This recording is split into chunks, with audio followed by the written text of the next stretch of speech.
Good evening, all. Good evening. I've just had a bit of a wobble with my Bluetooth, so hopefully everything's coming through loud and clear. Nobody's joined me yet. Iman's ill. Iman's got man flu, and Joker's addicted to Borderlands 4, I believe, at the moment, and Dan's probably entertaining Jack and Daniels tonight. So we'll see. We'll see. You might just be stuck with me by myself. Hello, Andy. Hello, Halakar. Hello, Jeb. How are you guys doing?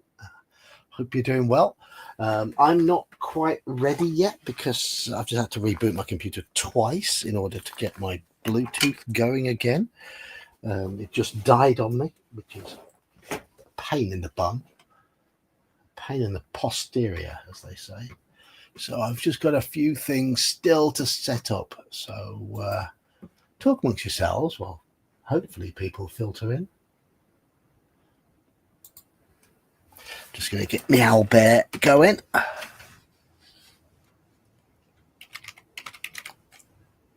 I coming through loud and clear? The tests worked okay in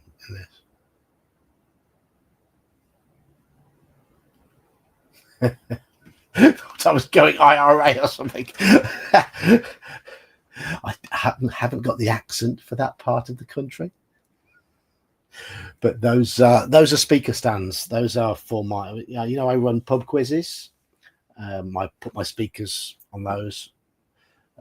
So hello, Billy. Hello, Brian. Still known as Specific Nut.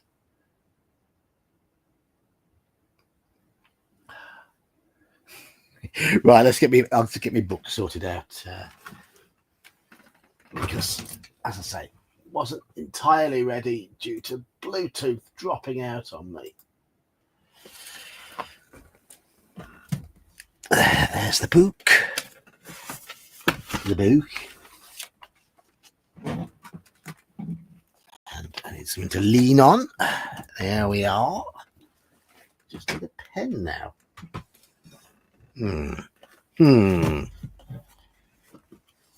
Something to write with. There's a pencil. And there's a pen as well. Right, I've got both.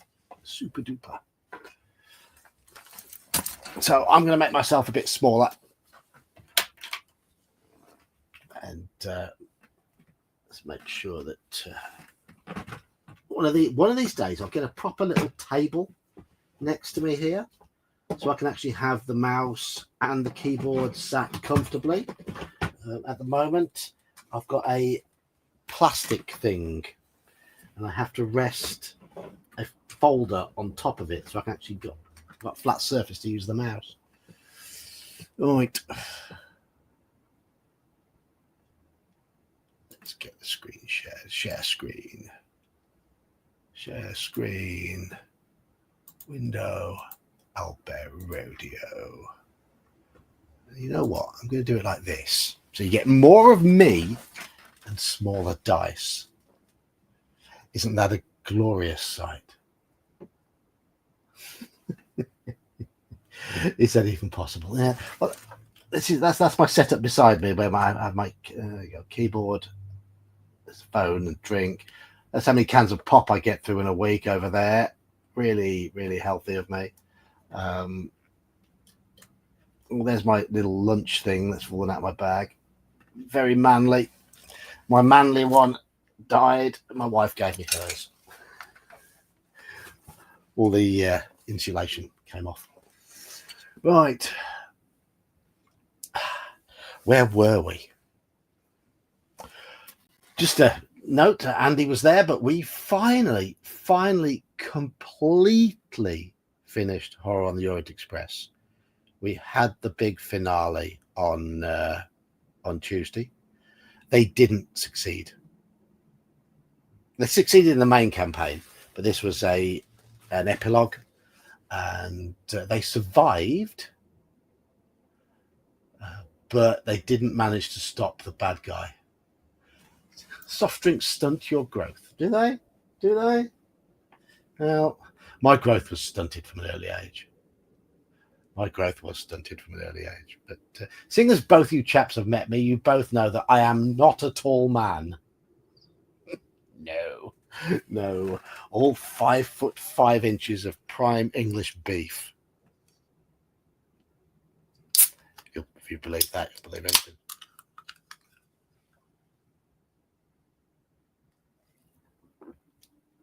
This is the sugar-free one. It's cherry tango. It's rather nice.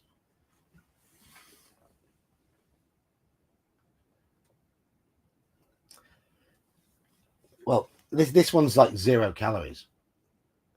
Saxius, I come into the sentence, prime English beef. Yes. And you are prime English bacon, Saxius. Prime Danish bacon, sorry. Hello, Richard. 5'5" but mighty. Not sure about that nowadays. 5 years ago, I was quite mighty. But that strength has sapped away since I stopped training, which is a shame. It is a shame. Right, I have my book.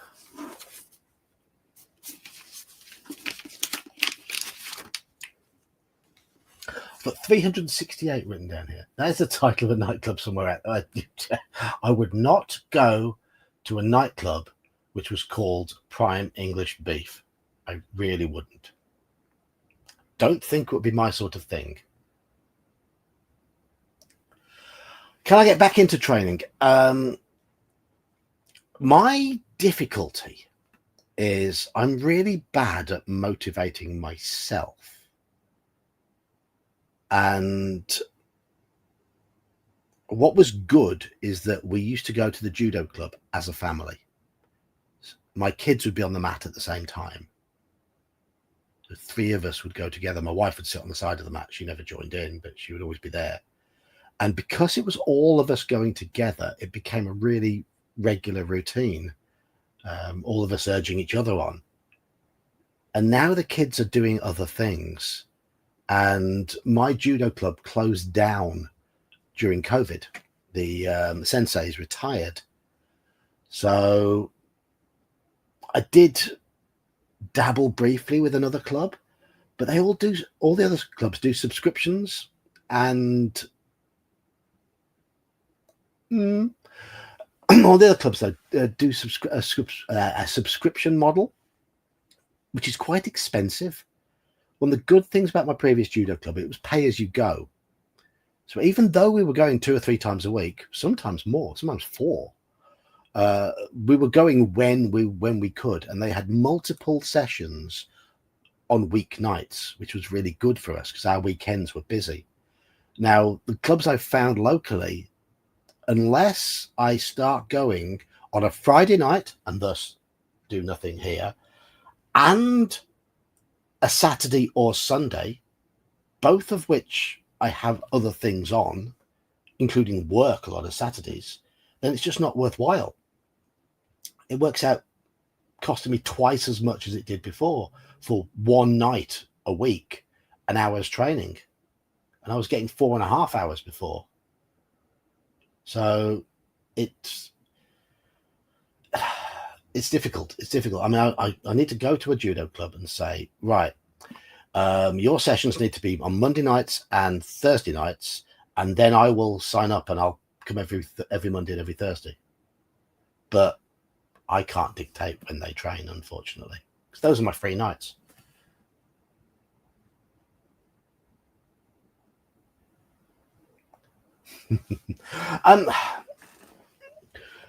My family are also members. They're members now of a local gym. It's £100 a month to be a member of that gym. It is an all-round sports club, and they go again a lot when I'm at work, because that's when they're free. So it's one of those things where work is now getting in the way, and I'm finding every excuse under the sun. Anyway, we'll see. I might have to sacrifice some of my weeknight gaming /streaming, whatever, in order to join a gym and make the most of it, or whatever. I don't know if they've got racquetball. Yeah, £100 a month, £1,200 a year. It's expensive, but they have got a full gym. They've got a swimming pool. They've got badminton courts. They've got all sorts, which you can book out as much as you want on that subscription. But you have to really be going 3 or 4 times a week to make it worthwhile. And my daughter is, but that's because her work shifts give her sort of time to do that. She doesn't work weekends, for example. Whereas, as I say, I do quite often. I've got to get into doing something.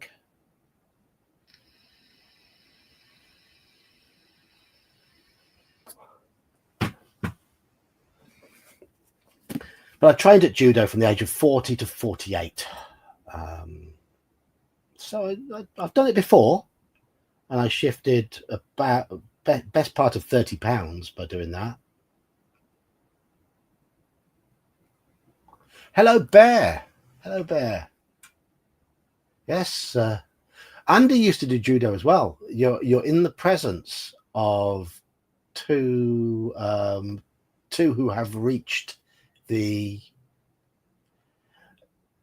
lofty heights of first. Well, I don't know what Dan Andy got to. I got to first Dan. My kids would embarrass me jogging. They're both really good. They're fitness freaks. Hey. Hello, Bear. How are you? Oh, life is but a dream. Can't wait to wake up. How about you? I'm fine. I'm fine. I'm good. Yeah, by the way, this vape that you were going on about that I got and you recognized it, there's one thing I can't fucking stand about it. I don't know if they have them in the UK, but you can't get a bigger reservoir than this in Canada. Which the other one I had a bigger reservoir, which was so much nicer because you have to refill it as often, I don't believe the X-Lims have anything bigger than a 2 mil pod, and that side fill's a bit more annoying than the top fill that the previous one had. Oh, you've got a top fill? Yeah. Oh, we can't get Oxfords that top fill over here. Do you want me to pick up some for you for 1 pack or 2 packs for you before ClareCon? That you can smuggle back to the UK? I don't use my Oxford so much, but that's an Oxford. Yeah. Okay. Good for you then. It's then I won't help you. I won't help you. Side fill, that's where the bung is on. Oh, that's exhausting. Ew. It's a pain in the bum. They vape nicely, though. Yeah, they're nice enough, but because there's such a low reservoir, you run out faster, which means you get that burny taste faster, because you're not checking every 2 seconds before you vape, and then you hit the cotton with nothing in it.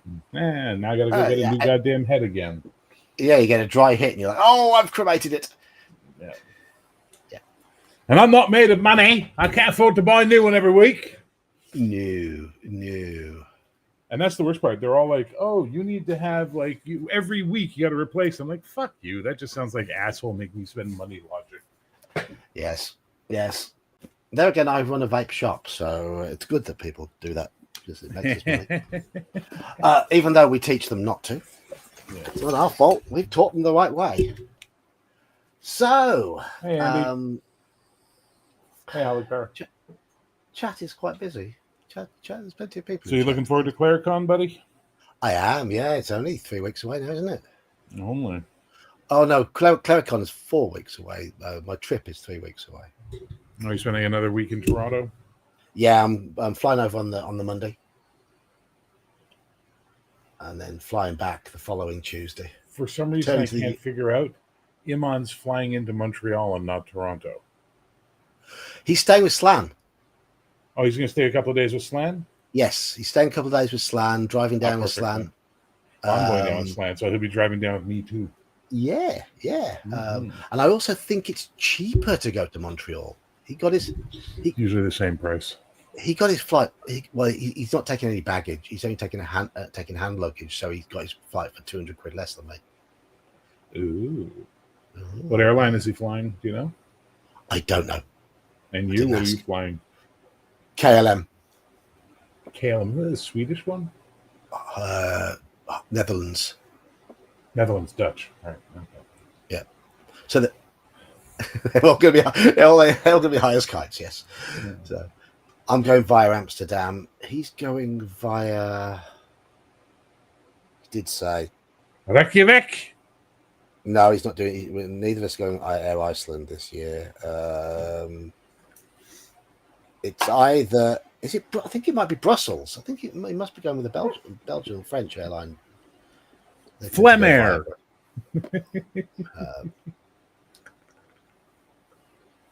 What's my opinion on Troika? I have absolutely no idea of Troika as a game. Never played it. Have you ever played Troika Bear? Never heard of it. No. I don't know anything about it, I'm afraid. Where the rest of your usual suspects? Usually have a full panel for this one. Iman's got man flu. Man flu? Yeah. What the hell's man flu? It's when a bloke gets a cold and says that it's. He's being a bitch. Okay. Yeah. And I think Joker's addicted to Borderlands 4. What the hell's Borderlands 4 on video game? It's a video game. Never mind. Yeah, no interest. Never mind. Moving on with my life. I have no idea who Radio Free Vestibule are, Jeb. Radio Free Vestibule is a funny old. I don't know if they're still around anymore, but they were a great sketch comedy group. Radio Free Vestibule. They're from Montreal. I knew many of the guys who were in them because we were all in the improv circuit together back in the 90s. Nice guys. Oh, okay. They did a lot of good stuff. One of the funniest ones they ever did was Seeking a Job as a unilingual Anglophone in Quebec. And the whole thing was like the guy starts talking French and he's like, he answers like, I speak French natural, but I want to practice my English in the interview if that's okay with you. So the guy talks to him in English, right? And then eventually the guy switches to French and he just breaks down and starts saying things we read on labels in Quebec, like shake well before using, bien jeter avant ouvrir, he's like bien jeter devant ouvrir, pamplemousse. Like it just breaks down. It's a funny sketch. They're funny guys. Pamplemousse is grapefruit, I know that. Yes. They were funny. I have got Temple of Elemental Evil, the video game, but I doubt it'll run on this computer, and it was very buggy. Troika made Arcanum. I don't know that one. Or Arcanum. Oh, you've never played Arcanum? You'd love it. It's a steampunk fantasy game. Right. So it's like 1800s level style, and it's like elves, but it's all like steampunk stuff. And it's one of the best video games I ever played in my life back in the day. I was so surprised no one ever did a D&D supplement for it. Oh, right. Okay. Brian thought Pamplemousse was a species of moose and can. Y'all kill me with your do you guys not have moose in other countries? Like I know the Americans have them up in like Montana and stuff like that. But do you guys not have any in Europe or anything? There are no moose over there? We probably have a European equivalent in Scandinavia somewhere. Yeah, because we have reindeer. We just call them caribou. Same thing. Oh, I think we have reindeer in Scandinavia, but I don't think we have moose. Yeah. The European moose is scientifically known as an Alces alces, the same. It's often called the Eurasian elk, or simply elk in Europe. Okay. Yeah, okay. And we have actual elk here, but damn, yeah, okay, that looks exactly like our moose. Are they as big? Because I know yours are huge, aren't they? Ours are massive. Oh, wow. European moose are often more aggressive than the North American moose. That's something. Because ours are pretty aggressive. No, they have them in Sweden. Okay. I've never been to Scandinavia. All right, okay. Minadrek is... he is French. Ah, salut, man. Salut, le Québec ou France? Our moose are bigger than yours. Right. And the Alaska Yukon moose being the largest moose species in the world. Huh. Yeah, Canadian moose can get up to 1,500 pounds. European moose up to 800 pounds. So kilograms, 400, about 400 kilograms for your guys. About, what's 1,500? 750 kilograms for ours. She was about twice as heavy. Yeah, ours are big, buddy. I mean, ours are still quite big at that, but nowhere near as big as yours by the sound of things. Ours are massive, dude. You see one in the woods, it makes you just stop. You know what I mean? You just stop. You're just like, oh fuck, because that thing is huge. I'm 6'3". You know how tall I am. Yeah. And I see a moose and I feel like, oh, small. Français de Marcel. Ah, mais salut les visites.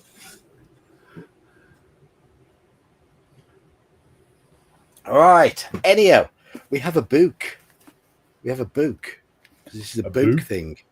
That was a book. Yeah. Book. Is that what they call a book in Newcastle? A book?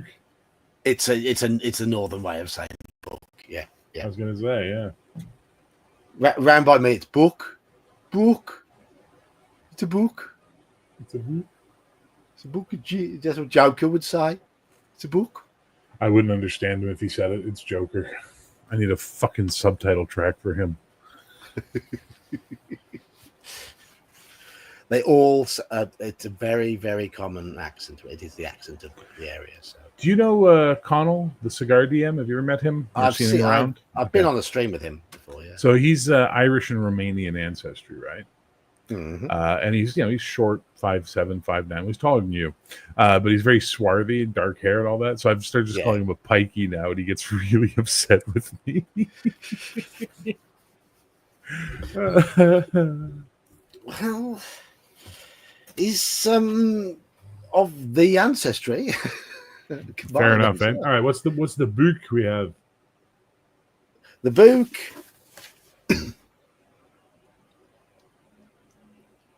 I can't read that. Deathtrap Dungeon. Okay. Deathtrap Dungeon. Yes. Right, we had got to 368. And I need to get my votey thingy up, don't I? So we do the votey. That's okay. Things. Mindarek, what are you saying? Sounds like goat. Oh, book. Oh, you guys say book?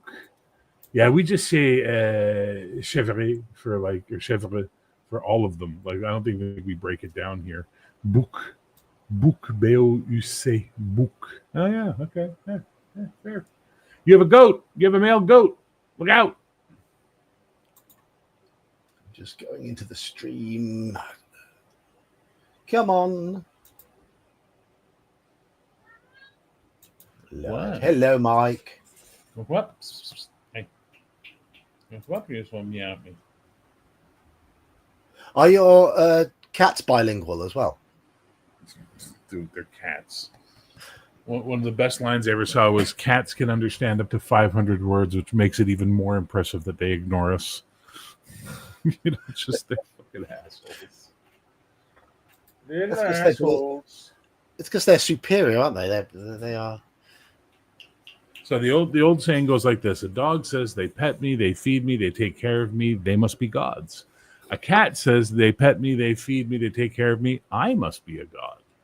That's the cat mentality, right? Never forget, they civilized themselves. We didn't domesticate them; they domesticated themselves. Yes, that's impressive. They realized that humans were the way. Being friendly towards humans were the way forward. Well, it's because we would store grain, and that would attract their food, rodents. Yep. So they were like, "Hey, if I hang out here and eat these things, they give me like blankets and stuff. Awesome! I'm sticking around." Meanwhile, we took wolves and turned them into pugs somehow. What the hell's wrong with us? Yes, and we carry wolves' descendants around in handbags. It's sick. Oh my God, they're both here now. Sorry, I don't know how much attention I'll be able to give you. I've got one, and then I've got two. They're just like, hi, I want food. I know I've already eaten twice today, but I think I deserve more food. Are they what? I was going to say, have they eaten? But yeah. You just answered that already. They eat first thing in the morning. They get treats throughout the day, but they're cats. Yeah. You've never seen that picture? There's this great picture. It was like a cafe or something, and it had a cat, like a cat that lived at the cafe. And they had a thing set in the window that said, "Do not believe this liar. He's already been fed." My dog's good at doing that as well, though. They're amazing at it. Yeah. My But a little dog will just steal spaniel. the food out of your hand if you're not careful, Yeah. You look My away. She's got those spaniel eyes, that sort of slightly droopy sort of face that spaniels have. And it's like, oh, has anyone fed you? And you go to open a tin, and my wife will shout, "I've already fed her 20 minutes ago." Is she a Cocker Spaniel? Half cocker, half springer. Oh, wow. Okay. So maybe she's got a chance because cockers are the most inbred, retarded animals that ever lived. The only thing stupider than a Cocker Spaniel is like an Irish setter or an Afghan because they're so inbred as species, Oh, Afghans are the most stupid breed of dogs. They're the hardest to train out there. They're the catwalk models of the dog world. Yeah, they're the OnlyFans girls of dogs. Yes. yes. Anyway, no, I've seen this amazing thing called a Golden Irish, which is an Irish setter mixed with a Golden Retriever. That's a beautiful dog. And if it gets the brains from the retriever, it's a smart dog, too. Yeah. Very handsome, I'd imagine. Now this asshole's sitting here going like this to me right now on my leg, like, hey, really? Come on. Beans, by any chance? Yes, Beans. No, Misty will sit and meow at me, or he'll just sit and stare at me for like an hour. Just stare. Beans is interactive. Beans is like, look, you're not paying attention to me. Clearly you don't understand I'm here. Let me get your attention, please. Yes. And he'll land on your shoulders. And yes. Oh, yeah. I've seen it. He's got his new shelf space now because I've opened up some space for some eventual fulfillment of some Kickstarters I backed last year. And he immediately jumped up here, then went there and laid down. He was like, this is mine now. I live here. What do you do? Yep. Right. We're at 300. All right. What do we got to do? Right. Leaning against the left-hand wall of the tunnel, you see a pair of bamboo stilts. They are securely chained, and you see a label attached to a padlock, which reads, "The price of these stilts is 1 gold piece. Place the coin in the slot to release the lock. Do we buy the stilts, or do we keep walking north?" We have 2 gold pieces. And I'm going to start a poll. Nice. Buy or north? Perhaps I can type. Start the poll. No. There we go. There's the poll. Polish poll. There. Yes, Halakar. Yes. First poll is up. So what gaming you been doing? Mostly just heroic. I got a game tonight, and we're starting in there at 8 p.m.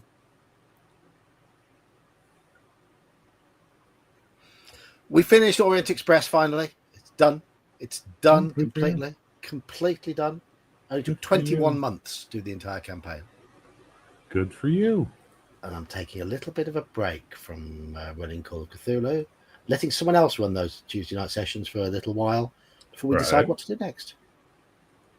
Should play heroic. I'll happily. I'll play whatever people want to run. It is a Call of Cthulhu group. We might play some kind of screwed. We might play some Vaesen because it's a similar vein of game.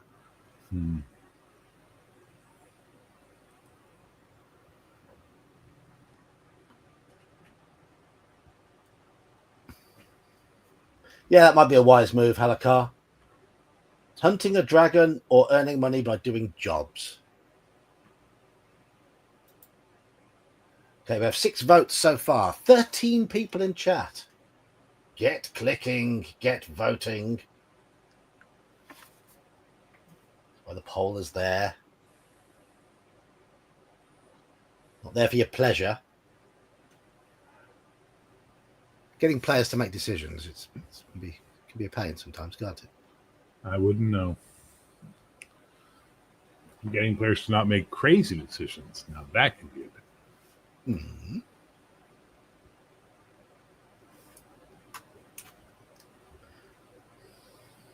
Extracting proper answers out of players. What are you doing?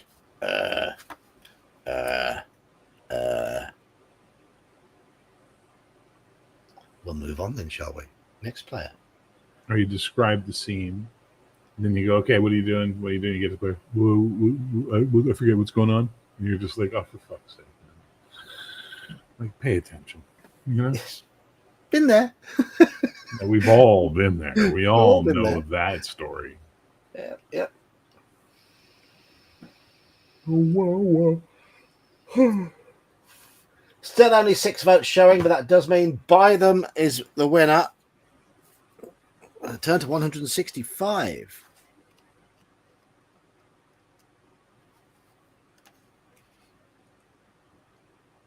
Oh, good stuff, Halakar.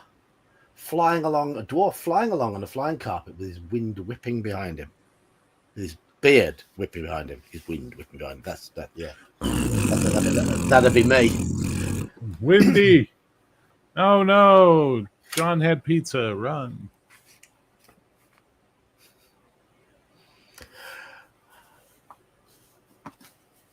There was a slot in the...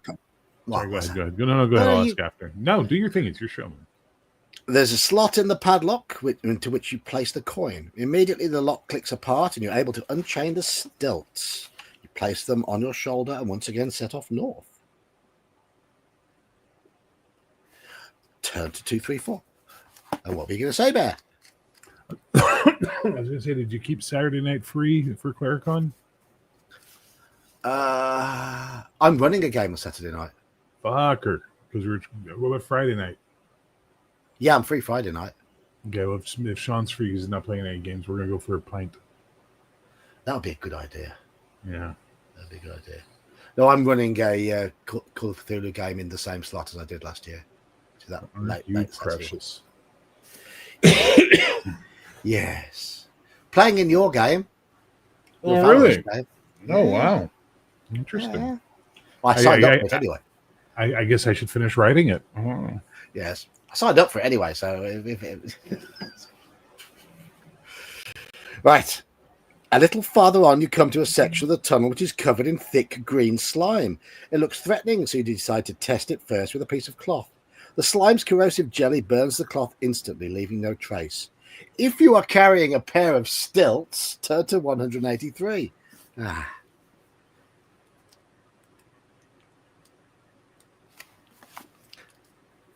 You climb onto your stilts and take a few tentative steps across the floor.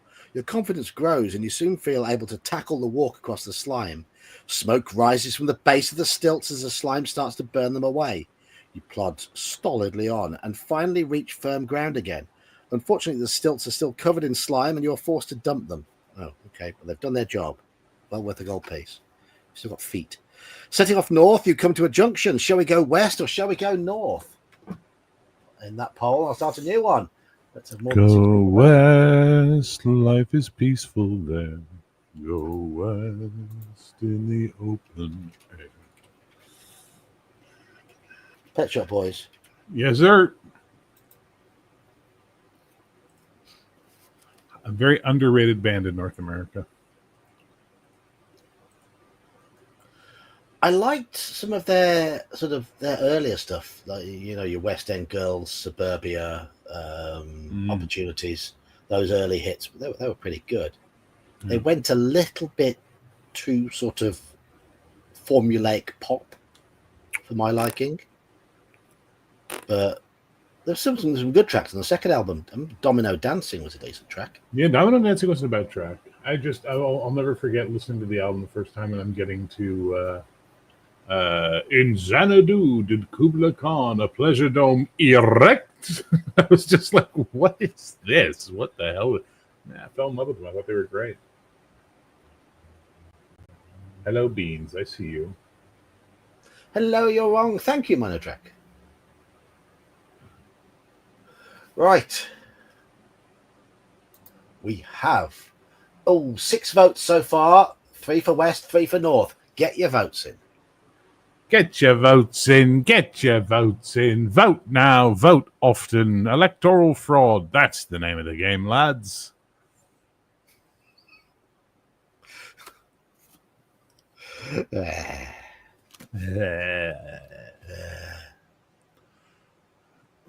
Well, I would love to stick around, but I need desperately, if you see me yawning, to grab a nap before I run my game tonight. That's so quite all right. Nice to I'm see going to you. go be an old man and be running a nap. That's what I'm going to do. And go enjoy your game tonight. Thank you for popping by and having a quick chat. Always a pleasure, sir. Everybody in the chat, have a good time. Peace, love, and geek. Cheers, Pat. Right, I'm once again alone. If anyone does want to join me, there is a link in the usual place in the Discord. If you can't see it, then you can't see the stream invites channel where I've put it. But, just ask if you want to pop in and have a chin wag. Right, we're on 4 votes for West, 3 for North at the moment. Anybody else? Anybody else voting? Well, I sit and calm down. Been a week. Has been a week. Feels like the end of an era finishing Horror on the Orient Express. We've played it solidly. The only weeks we've missed, I think we missed one for Christmas, one for Clericon, and one when I went away to Italy, and one when I went camping. That's 4 weeks in 21 months. So effectively 20 months worth of sessions weekly. That means 80 sessions, I think. Andy should know. Andy kept a journal for most of it. 80 odd sessions at about 3 hours a session.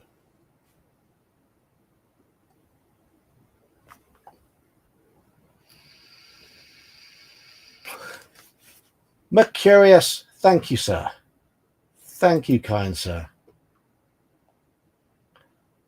Member for 26 months and a gifted membership to Jonathan Miller.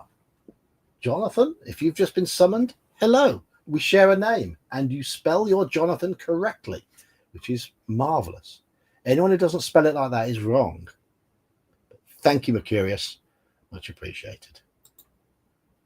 Right, any more votes? Okay, we've had some more votes in.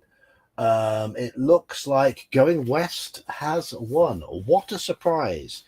It's not as if you always choose to go west, and that's why I think we're going to lose this book, because you went west near the start. All right, 386. You walk no more than 3 meters west before you hit an invisible barrier. It starts fizzing and crackling and you are thrown back. You have hit an energy screen. Lose 1 stamina point. There's no alternative but to walk back to the junction and head north. Okay, you don't go this way.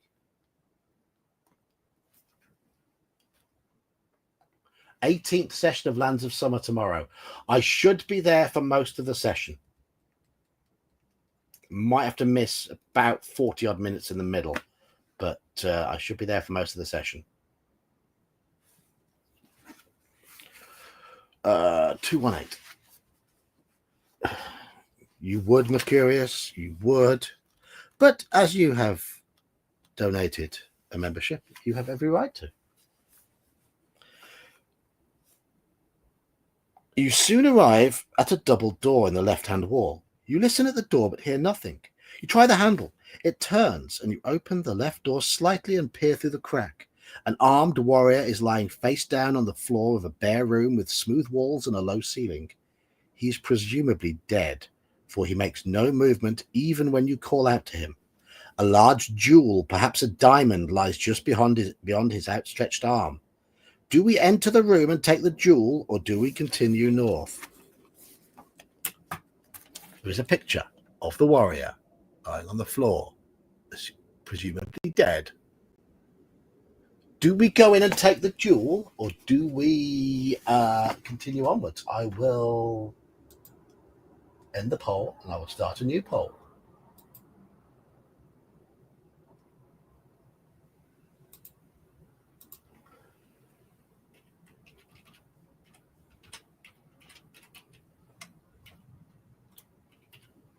So you have choices of Jewel or North. Yeah, you think the jewelry is totally safe. Has to be, doesn't it? It has to be. Yeah, it can't be cursed. I mean, it might just be an illusion.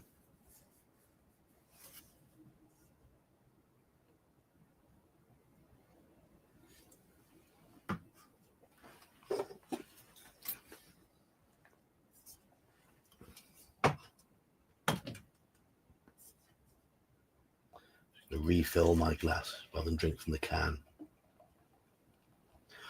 Bear's gone off for a quick nap before he runs his game. He's winning a game tonight, and as he said, he's getting old and tired. Gone for sleep.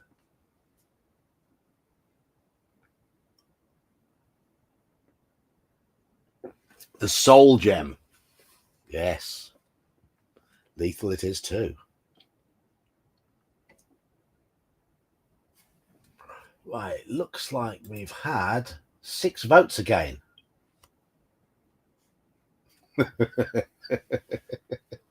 You know me too well, Jeb. He did say he's going for a nap because he is running a game of Heroic tonight. So, but I just expanded on it a little.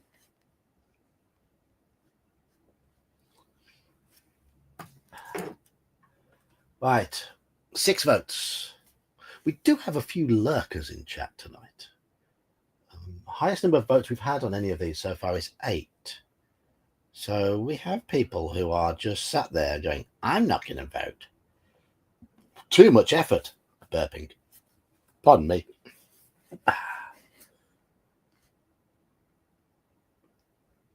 I put the vote thing in to make it less effort, to get more people engaged. YouTube likes engagement. Allegedly. Speaking of engagement, don't forget to like and subscribe if you haven't already done so. There you go. There's my shill for the night. I'm not very good at self-shilling, as you probably guessed. Right, 6 votes. 6 votes. 5 for go for the jewel.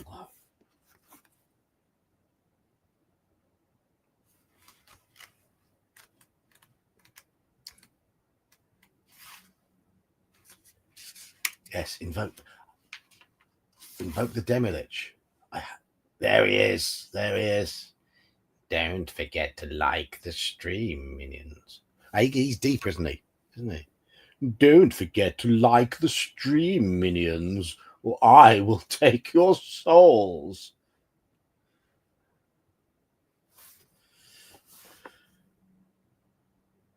Have you drunk a potion found inside a black leather book? Did we drink the potion in the book? Did we drink the potion in the book? I don't think we did.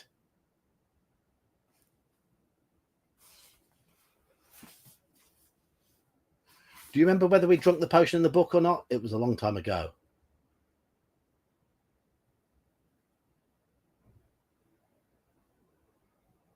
Anybody remember? Iman would remember because he's got a brain like that, but he's probably holed up in his Betty Pies right now. Moaning, going, I'm dying, I've got man flu.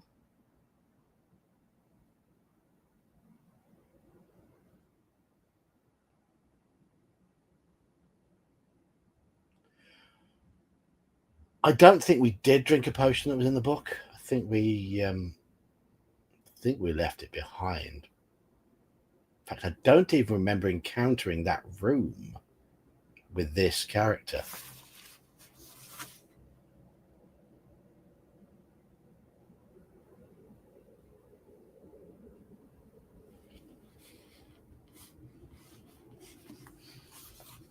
Yes, it is. Let me see, because that room's got a picture with it. There was other stuff in that room as well. If we've got the stuff from that room, then there's every chance we did get the potion from the book, but I don't remember. Is it Iman flu? Iman flu, yes.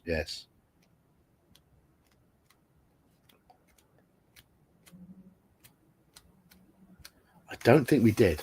I really don't think we did. So I'm going to say no. 372.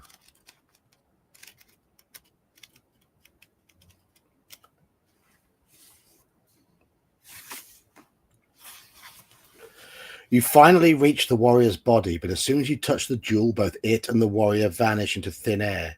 You hear the door slam behind you, followed by a sudden, ominous rumbling above you. You look up and see the ceiling starting to lower. You run to the door to try to escape, but it is locked and there is no handle on the inside. The ceiling gradually drops until you are forced to lie on the ground, trying to halt the ceiling's progress with your hands and feet. But it's a hopeless task, and you are crushed to death in the stone vice. Okay. So, note to selves, if we find a potion inside a book, we drink it. Because the result from drinking the potion would have been a premonition. Yeah. And we'd have ignored this room and continued. So this room is a death trap. We have just died, and what should we do now? I think this is the furthest we've got in this book since we started trying it. It is, but I've had enough of it because we've died so many times. That's 4 deads, I think. So, fellas in chat, and if there's any lasses watching, lasses in chat, what do you want to do now? Another book? Or just talk bollocks?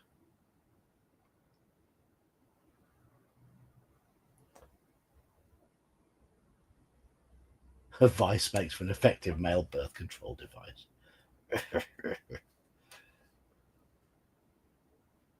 Yeah, I think it's as far as we've got. But remember, next time when you get the option of west or east at the start, we have got to go east. So all this go west, young man, we've got to ignore that. Welcome to an evening with John. Welcome. Well, when we die, we've dropped to 7 people in chat. So people have gone, oh, for God's sake, stupid book, and left. Either that or they weren't paying attention anyway. All right, what do you want to do? Chat, vote. I'm going to take suggestions. Head east. Yeah. Do I have the sorcery series? I do have the sorcery series. Let me get them. There you go.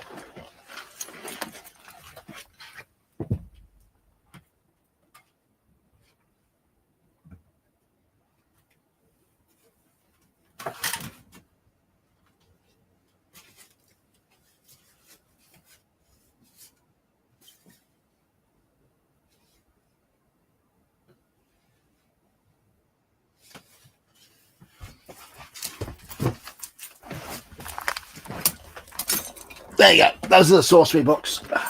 They're not the ones. I'm pretty sure they're not the John Blanche ones, but they're the reprints. There we are. Those are the ones I've got. But they are, apart from the artwork, apart from the cover art, they are pretty much the same. Is the internal art? Oh yeah, that is John Blanche, isn't it? The internal art. It's that odd style. Things like that, for example.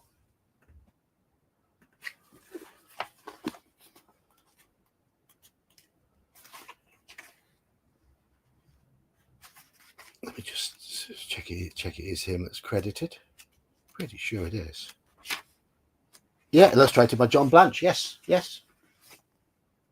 So that's the Crown of Kings. We've not got that far. We did play the first one, the Shamitanti Hills, a few times and die. So we haven't got very far into it. If you want to play the sorcery books, say so. I say I do have them. We've not done very well with them so far. We've not even scratched those ones yet. It's only that one we've started. You vote another book. Okay. Okay.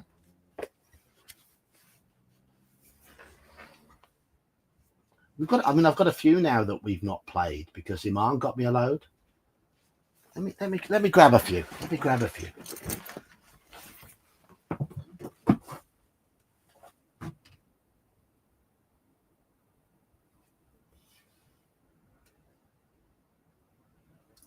Let me see.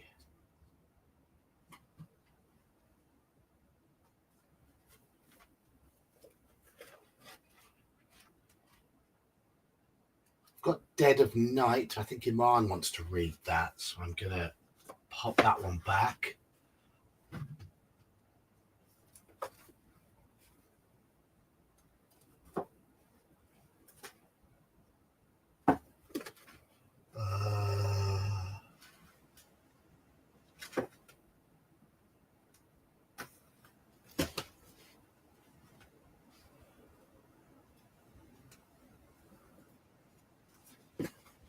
Okay, I've picked out 5 books. Make that 6. Make that 6.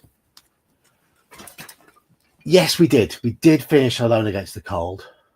I'm sure of it. I'm sure we had a finish. Whether it was successful, I don't know. So we've got Sorcery. We've got Temple of Terror. I don't think I've run that one before for the channel. Legend of Zagor, but that's the one of the follow-ons from Warlock of Firetop Mountain. So we need to finish Warlock of Firetop Mountain first. Crypt of the Sorcerer. And then we also have Appointment with Fear and Starship Traveler. So, do you want to vote in chat? See which ones you want.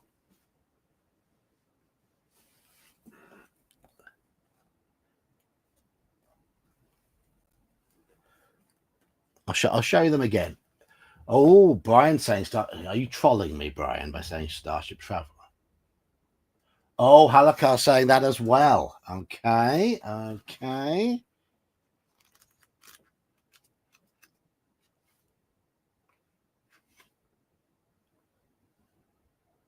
Looks like you've got multiple characters in it.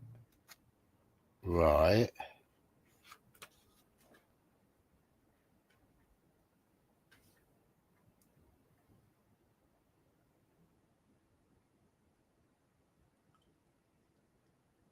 Oh, okay.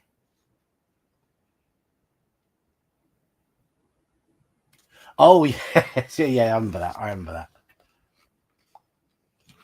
Yes, we did jump in the river.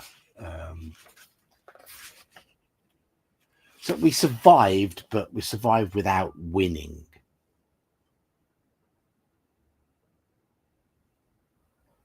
So are we going to play some Starship Traveler then? Okay, I have never read this book.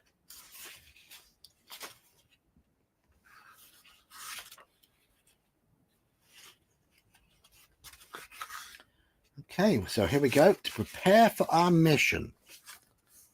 Skill and stamina. In this story, the ship's personnel will perform according to their skill and stamina scores. Okay.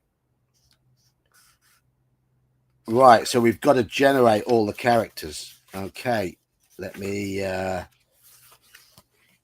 see how good our characters are, because there's multiple here. It's not just one character, it's several. Let me get a book to lean on.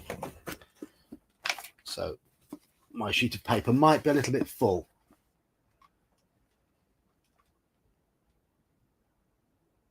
What I'm going to do is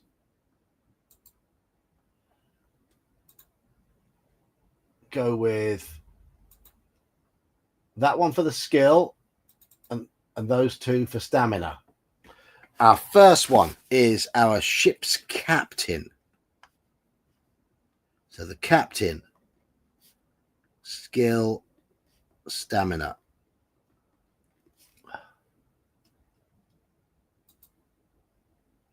Oh, he's crap. So he's skill 8, stamina 18. Science officer. Skill, stamina. Let's see if he's any better. He is. Or she, or whoever. 10, 21. That's better. Right. Next one is the medical officer. Medical. Not very skillful. It's got lots of stamina. Then we've got engineering. Oh, very skillful. Stamina 18.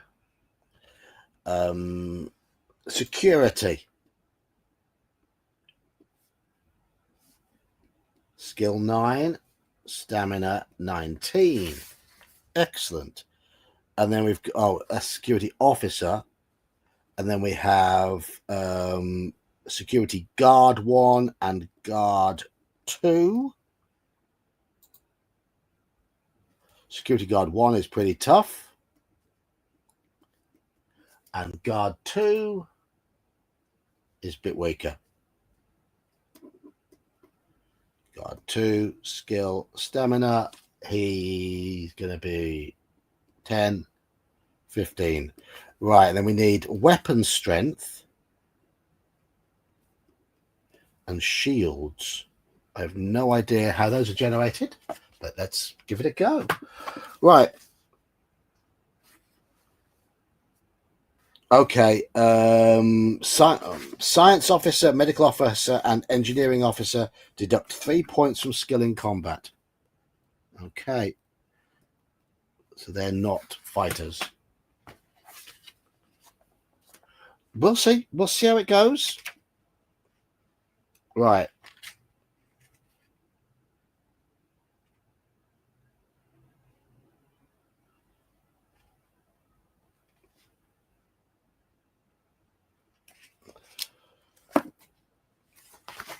There are some different rules. Here, restoring stamina. There are 2 ways of restoring stamina. You may find a planet with superior medical technology. Okay. Instructions will be given in the text. You may also restore 2 stamina points to each crew member listed on your adventure sheet every time you leave a planet. However, you may only gain the advantage of this medical treatment if you have your original medical officer. Okay. So if our medical officer dies, we can't do that.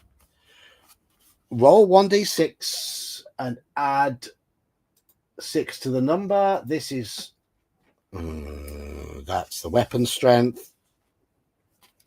And 1d6 again, add 6, and that is shields. Oh, add 12. Sorry, add 12. So 1d6 plus 12, 16 for shields. Hello, Daniel. Have to name at least the captain. The captain's got fairly low skill and below average stamina. So our captain is Captain Daniel. There you go, Daniel. You've arrived just in time. The captain's named after you. The science officer.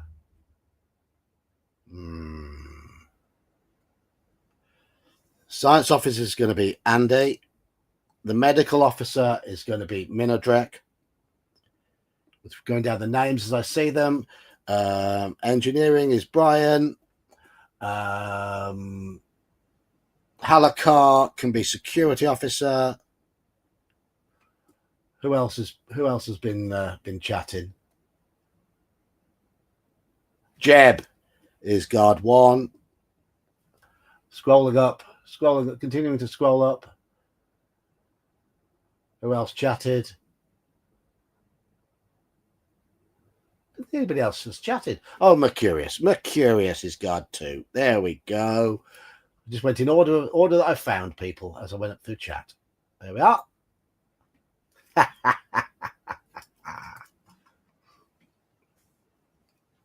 And the ship is it's the USS Yog. When you arrive on a planet, you'll be given the option of beaming down onto the surface. Sometimes only you will beam down, but often you'll be instructed to choose 2 or 3 crew members to accompany.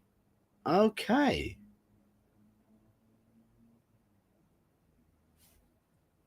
Right, we have to make a note of who's going to each planet. Okay.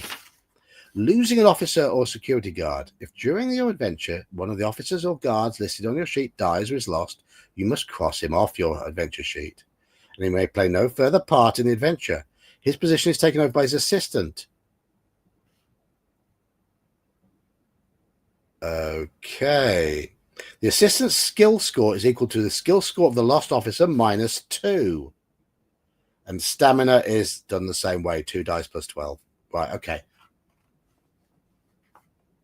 Ye old ship. Yes. This newly promoted replacement may not be beamed down onto planets. Right, okay. Or use any missions. However, you may use him for routine duties.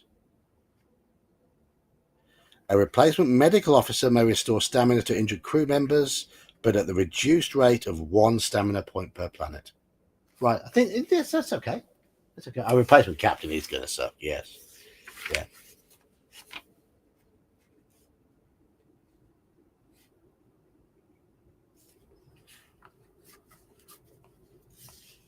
Now turn over. Here we go. We have a picture. I'm going to actually do this. There we go. So you can see the artwork better. That's the artwork. Panic! From your seat at the helm of the Starship Traveler. Oh, the ship's called Traveler. Okay. You study the VDU anxiously. Engineering sections reported an overdrive malfunction, which has locked the warp engines at 10% velocity. At a 10% velocity gain. Okay. Differences. You are watching the velocity indicator advance rapidly through the safe region towards overload. You hit the communication button and call engineering for further news. It is not good. The malfunction cannot be traced, and it will take another 13 minutes for a system check to provide a full analysis. You're heading towards the Celsian Void, a known black hole. You may or may not avoid it, but your science officer has another plan. If you swing the ship through its immense gravitational pull, its gravity drag may help reduce your speed as you travel away from it. This is worth a try, but the navigational turning will have to be precise. You swing the starship hard to starboard as you enter the Celsian's gravitational field and fasten your eyes on the velocity indicator. To your great relief, the plan seems to be working. The gain comes down from 10% to 5% to 0 to minus 5%. Loud cheers come from the crew, but you are still watching the velocity indicator. It is now showing minus 15%, then minus 25%, and still falling. The ship is being sucked into the Celsian void. You hit the red alert button and instruct all ship's personnel to strap themselves down. The ship begins to whine and shake as it rapidly accelerates towards the black hole. There's nothing you can do to avert the impending disaster. An almighty explosion rocks the ship, and all the crew, including you, lose consciousness. Turn to 256.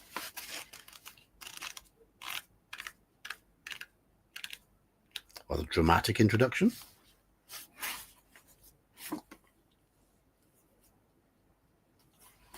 You and the other members of the crew are regaining consciousness. Again, you hit the communicator and call for systems damage reports.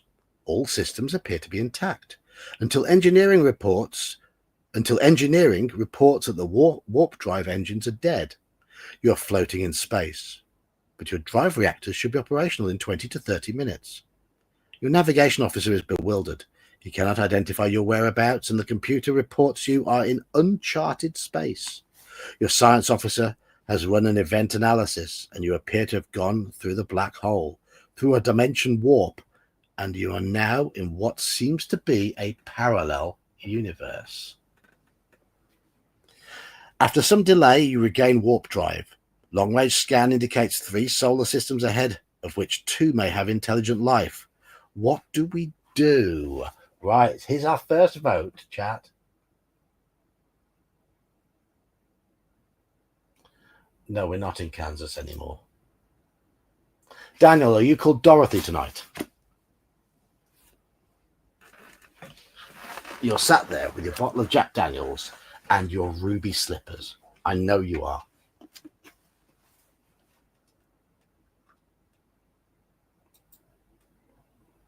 Let's start a poll.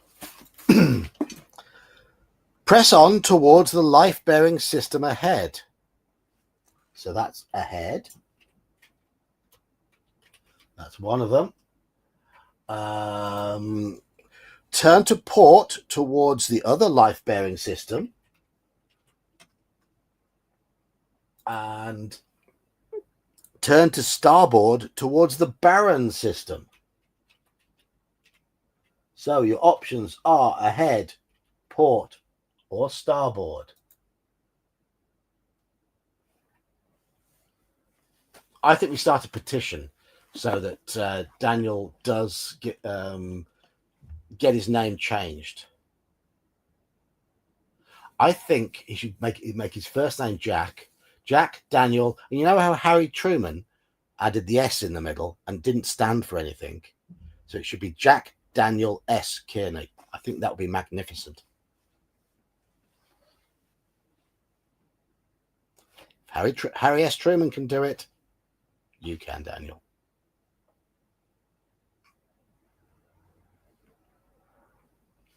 Oh, I've just seen Daniel is actually lurking. Here he is. I didn't see you there. Hello. Hello. Hey guys, can you hear me? Yeah, I can hear you. I didn't. How long have you sat there waiting? I wasn't paying attention. About 5 minutes. About 5. You should have said in chat, John, I'm here. Hey, John, actually, I'm glad my camera's working. Wednesday night with Bear, my camera wouldn't work. My headphones wouldn't work earlier. Yeah, I don't know. I'm like, guys, They went off at 20. change my settings. I'm afraid to touch a damn thing. I don't know why, but anyhow. But yeah, I've been here. Leave it to an Englishman to ignore an American. So I'll accept it. Just say in chat. Just say, John, I'm here. Check your damn green room. It's all right. Well, I got on late anyhow because I had to go down and get stuff for Bloody Marys for tomorrow night and Sunday morning, and stuff for loaded baked potatoes.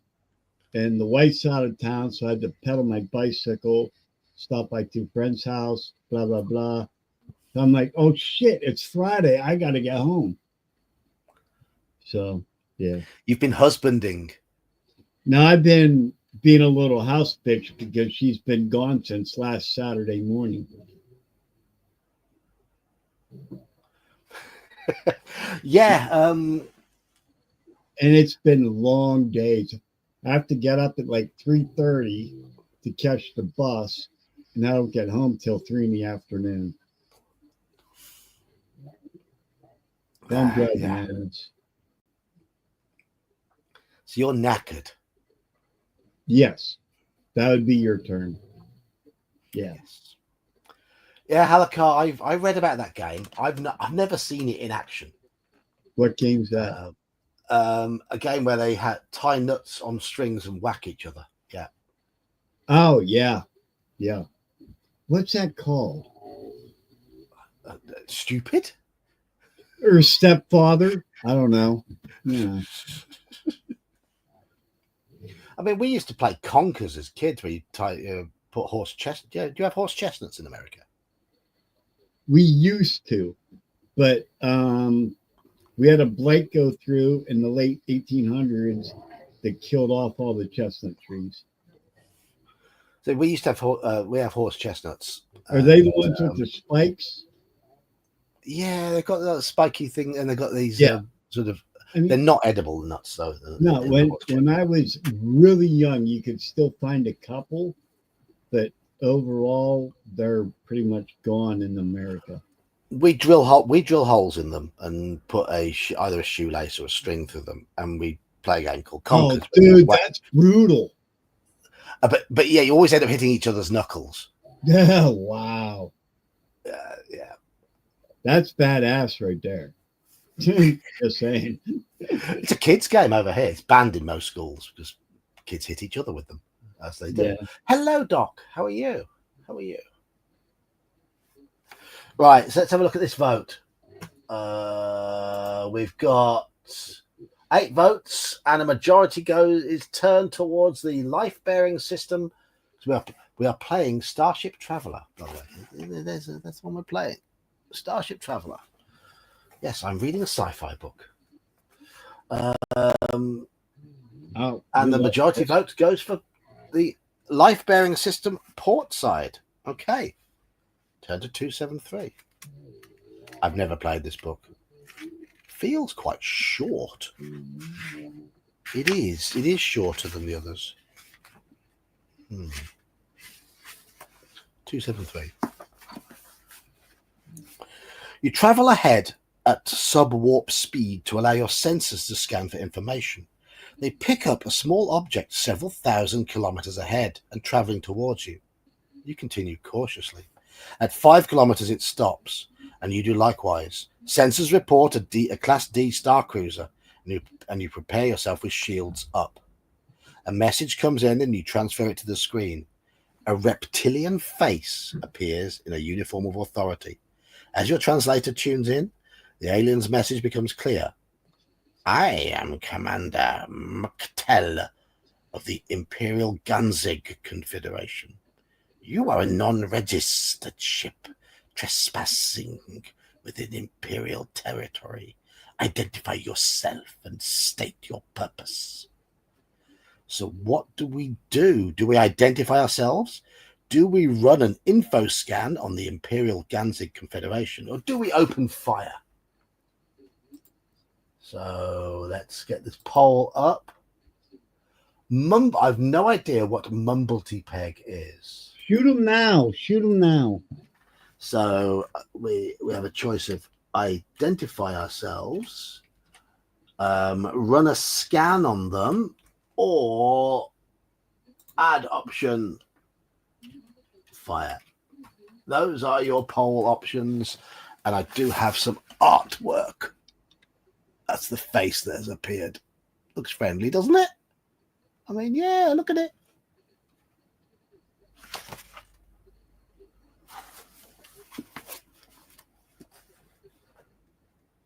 Keep your knackers in your knickers. I'm adding these for effect because it's a lizard, and that's a stereotypical.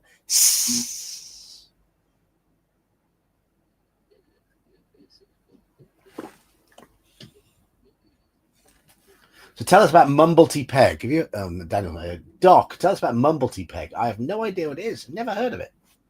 Should I Google it?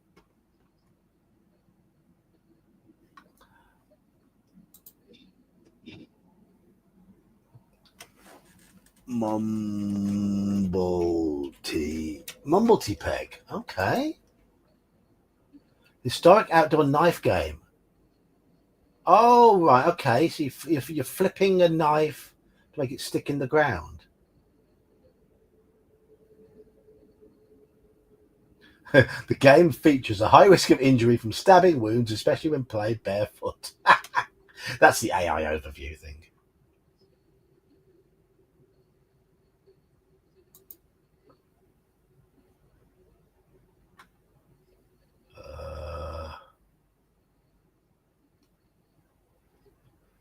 Looks like is it an American game? It's where Yeah, you it looks put like. your hand out, fingers spread out, and then the Oh, other yeah. guy takes a knife and stabs as fast as he can. If he stabs you, you win. If you flinch, he wins. No matter what, there's not a winner. No.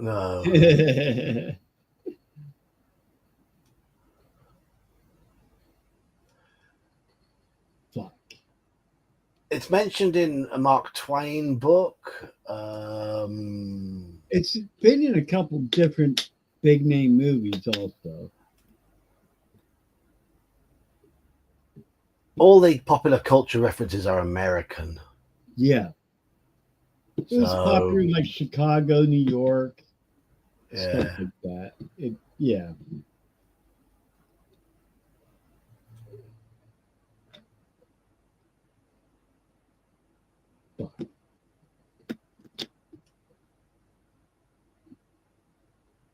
Damn.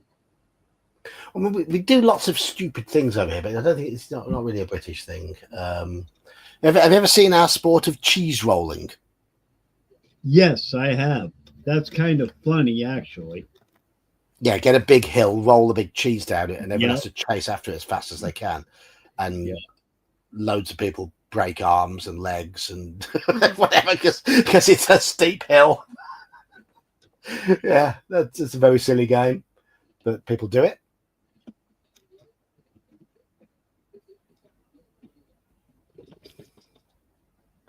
I did witness Highland go-kart racing when I was in Scotland. When you build sort of these unpowered street go-karts, which just roll, and you go to a mountain and charge down a mountain road as fast as you can in these street go-karts. That'd be That's fun. looks fun. Looks very, very dangerous. All it is sled riding with wheels. Yeah, but down twisty mountain roads. Oh, that'd be dude. Sign me up. We tend to get probably about a week of snow every year where I am, because I'm in the middle of the country. Birmingham tends to be a bit warmer than a lot of the country. In the north, sort of Yorkshire and upwards from there through Scotland, they have a bit more snow. We manage to get sleds out from time to time, some years, but not every year. Skating, no.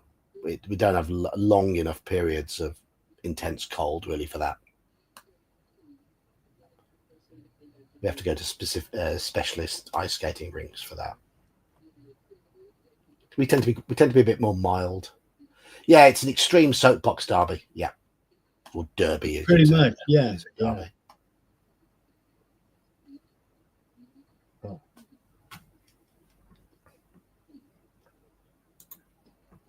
I'm sorry, guys. I'm trying to find Benadryl for my dog. He's having issues, and you'd think for everything I have, I would have Benadryl somewhere quickly. If you hurt yourself and it's funny, it's British. Yes. You hurt yourself and it's stupid, it's American. That is very much the difference. You're absolutely right, Mina Drake. That's yep. Yep. Oh my god. Yep. That was a good one. I like that. It's true though. It's true. It is. We've both got our share of silly games and silly sports that are dangerous. I mean, we've both got games where teams of large men with odd-shaped balls run into each other and knock each other over, and both of them hurt. I've played them both. I played rugby at school. I played American football at university. They both hurt. Similar amounts. Very similar amounts. It's a similar amount of pain. And we both have sports where you chuck a hard ball at somebody and they have to try and hit it. Except in baseball, you can't chuck it directly at the batter. Whereas in cricket, you can aim for the batsman. You can aim directly for the batsman. That's perfectly legitimate. And you can bounce it at their heads. That's legitimate as well. And the ball is harder than a baseball. Yes. A cricket ball hurts. It properly smarts, especially if it hits you in the nadgers. I just saying from experience.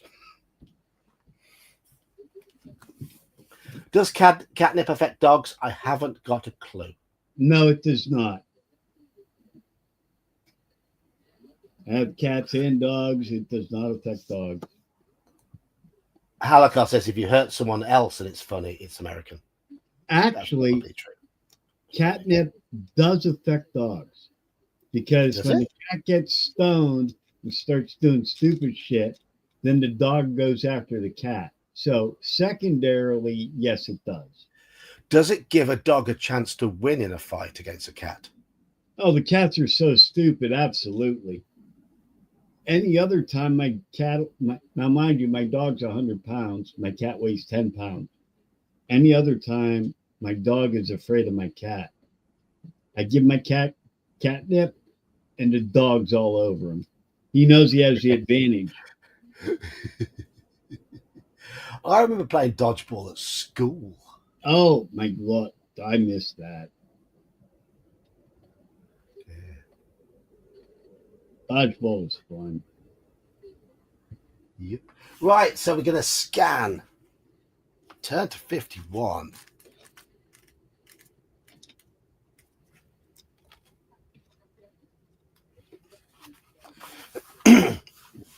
The ship's computer has no information on the Imperial Ganzig Confederation. Impatient at your delay, the Star Cruiser fires a carefully placed shot across your bows, absorbed by your shields.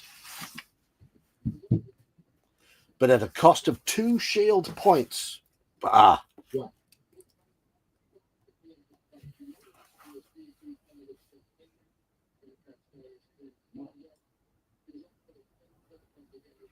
Oh yeah, a dodgeball to the face. It does, yeah, it does smart. Not as much as a cricket ball to the face. I will say that now. Again, I know from experience. When my senior year in high school, so I've been 17. Our gym teacher, phys ed, whatever anybody calls him, we had a game, Murder in the Dark. We all I went, remember that. Yes, we used we to play went that as down well. to the basement in the wrestling room.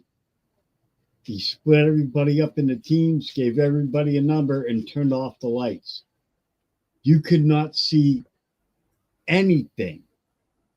It was as dark as your stepfather's asshole. And it was actually kind of fun because it got your blood going.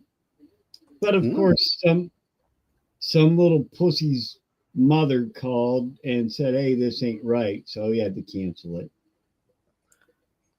You know, you'd be walking through, somebody grab your ankle or grab your wrist, or you find them. It was awesome. I would crawl around and hopefully people would fall over me. Yeah, well, that's what you did. You stayed as low as you could and tie them up and make them give. You were actually encouraged to put the other person in pain. It was awesome. And when you have 2 older brothers, you got pretty good at it. So, Right, we got 2 options now. So scanning didn't do a good job. Why does this not surprise me, Halakar? Why does this not surprise me at all?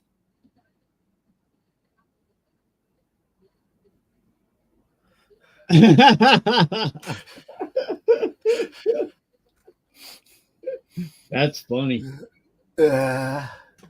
Right, we have an option now of identifying ourselves or firing.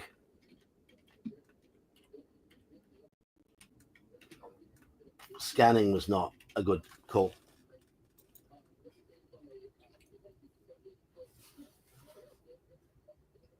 So identify or fire.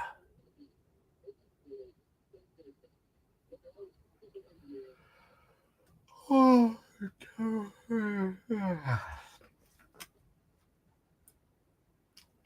It was my 10-hour shift in the shop today. That's, yeah, I feel your pain, man. Believe me.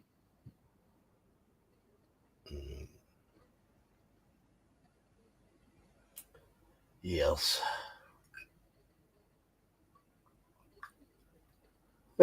David Icke was right. We found the reptilians.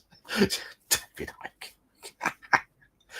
There was a time in the 80s when he was a respected sports presenter here in the UK. He played, wasn't he? Didn't he play football as well? I'm Who? thinking, oh, David Icke. What? Never heard of David Icke?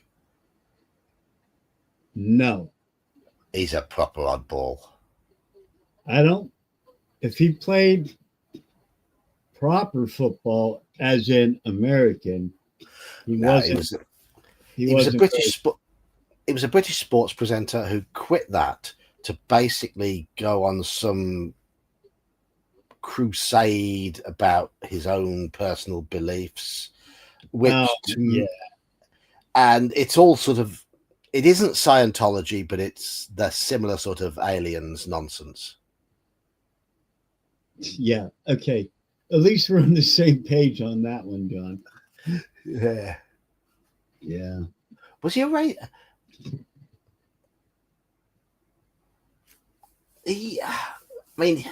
I remember him presenting sports programs on TV. I don't remember him being a DJ. Maybe he did tennis, but I don't ever remember anybody like that doing the NFL, as in No, he wouldn't. the He wouldn't have presented it. Yeah, he wouldn't have done anything to do with the NFL. Yeah. It was very much British sports, Yeah. our football, that sort of stuff.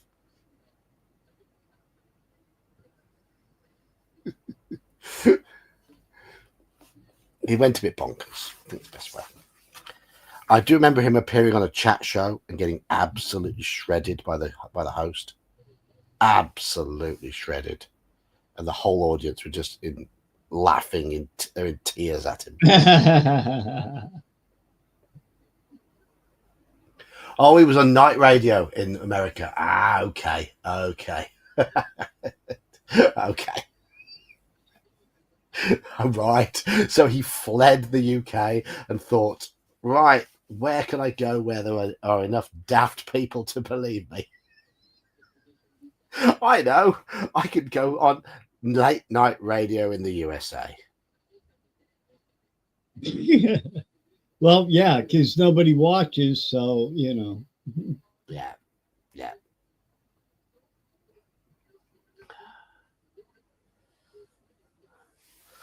Right.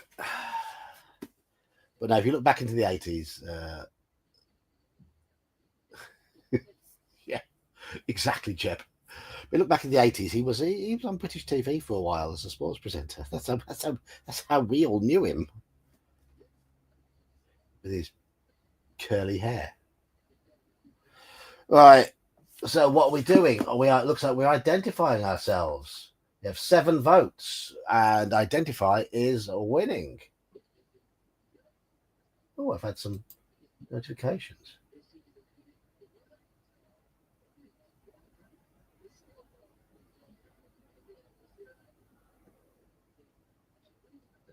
God, it's only 6 o'clock. Holy crap.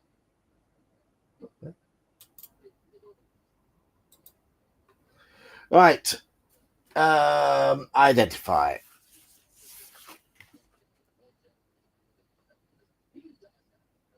(281).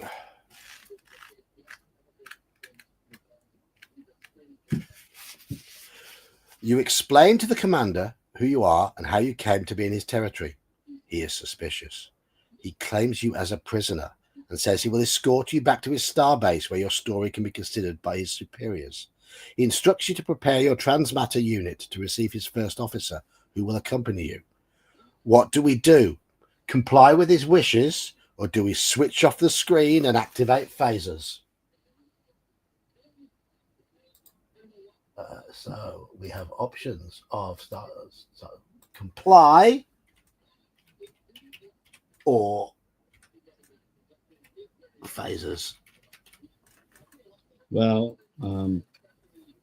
anybody on here that knows me knows what I'm going to say. Oh, yes.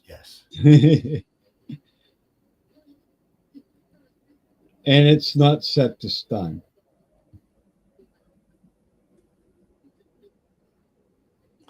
Maury is a chat show host, isn't he? He's a bit like, so he's your version of our Jeremy Kyle, where you get oddballs on.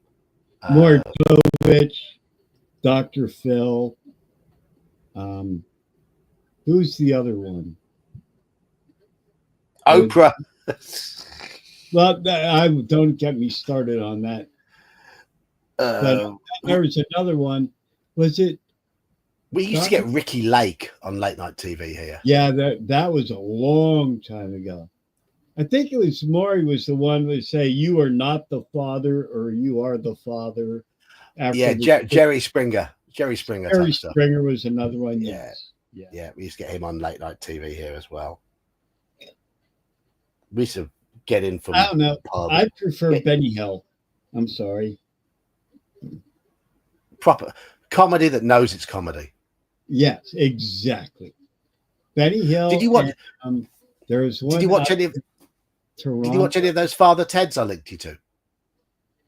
The Red Green Show. That's a really good one. Dan, did you watch any of the Father Ted episodes I linked you to? Or any of that? No, I don't believe so. Oh, you let me down. Dude, I've been so busy training a new person and working 10-hour days. Yeah. This morning, I've been having to take the bus to work. I had to thank God the guy that sits behind me is good friends of mine. We worked together at the same plant. And part of the reason why I was late was because I stopped by his house on my way home to have a beverage with him and chat with him and his new girlfriend. But he woke me up when the bus stopped at my stop. I was out. He tapped me on the shoulder. He goes, "Dan, you're here." I'm like, "Oh, shit. Thanks, Jimmy." So, no, I've been so busy doing crap that I haven't had time. No worries. No worries. No, it sucks because I'm looking for new stuff to watch. And it's just like, ugh. And Father Ted is one of the... If anyone in chat has never seen any of the comedy show Father Ted, check it out. What I saw was freaking hilarious. Yeah. That's all I have to say. Yeah, brilliant. It's absolutely brilliant. So stupid, but so funny. Like Benny Hill, you know? Yeah. Okay, I'm writing it down so I remember. Even though I know I have it written down somewhere else. I did play the clip there. So you're a racist now, Father. Yeah, that was funny. Yes.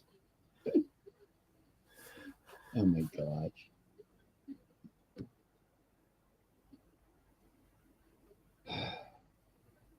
Right. Phasers.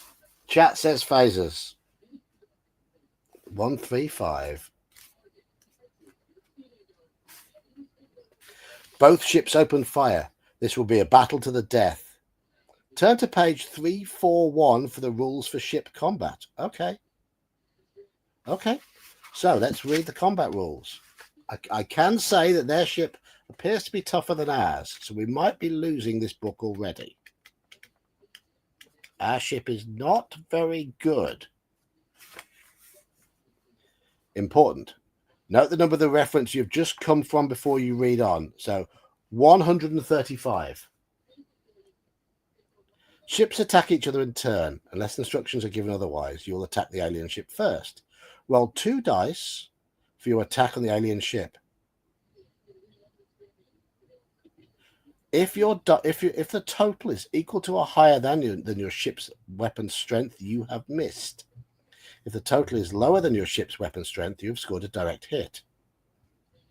So equal to or higher is a miss. Lower is a hit.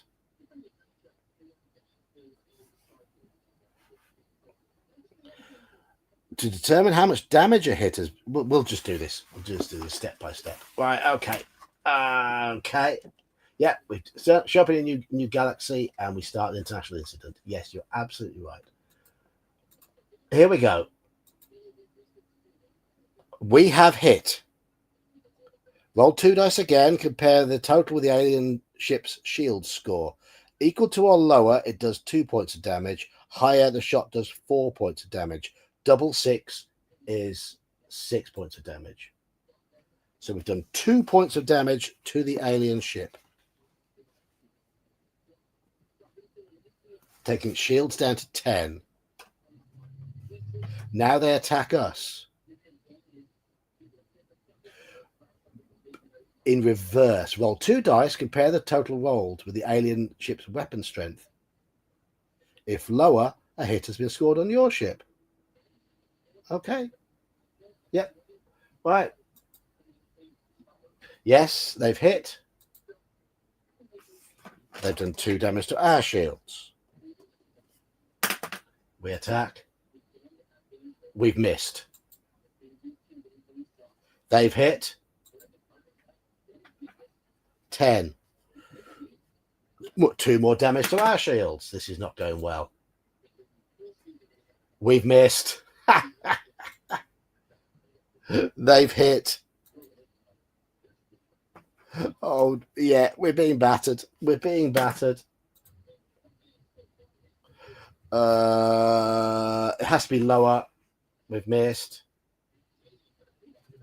They've missed. We've missed. They've hit. Another 2 damage. Yeah, this is really going badly. We've missed. They've hit. That's 4 damage. We've hit.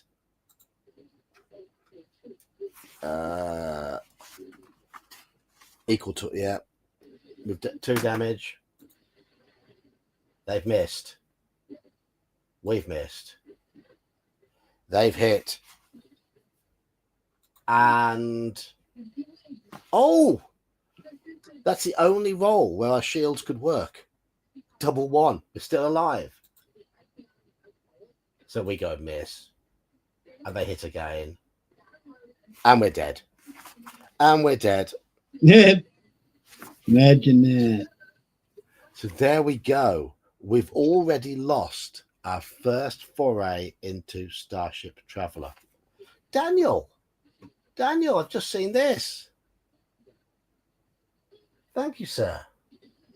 You're welcome. Thank you for running the game. I appreciate it. It gives me a break from being an adult. Good. Right. Rest in peace, indeed. That didn't last very long. So I am going to roll up another crew because that crew wasn't very good. And our ship was crap. So let's go again. Right, let's get our dices up again. This is our captain. This is Captain Daniel. I'm in charge, motherfuckers. Get in line. Captain Daniel's decent. This is Science Officer Andy. Okay. I'm in charge. Buttercups. Get in line. How's that? Is that better? Medical Minadek. Oh, he's crap this time. Sorry, Minadek, you're crap this time. Okay, I'm giving everybody other than me a red shirt. That's a good idea. I'm going to wear the yellow one. Engineering Officer Brian is decent again. Oh, this is Security Officer Halakar. He's rubbish. Halakar, you're rubbish this time. Actually, it's a Dodge Omni Helicar. I don't know what a Chevy citation is. Is that a car? Oh, it's bad. It's horrid. Oh, Jeb's a bit of a wuss this time. And what They about Mercury? they were horrid. Oh, Mercurius is rock hard. And our ship, is our ship going to be better? Oh, it's a D8. Oops. Oh, yes. Right. Bring it on, lizard people.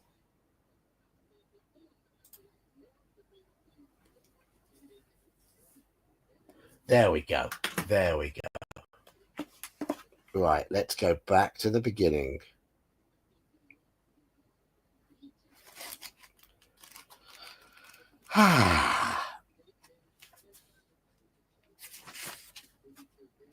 We'll go straight to 256. I won't read the intro again. And we get the option. These are our three options. Life-bearing system ahead. Life-bearing system port side, which we know to be lizards.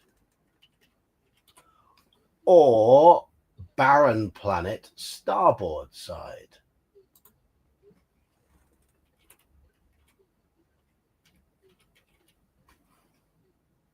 And let's start the poll.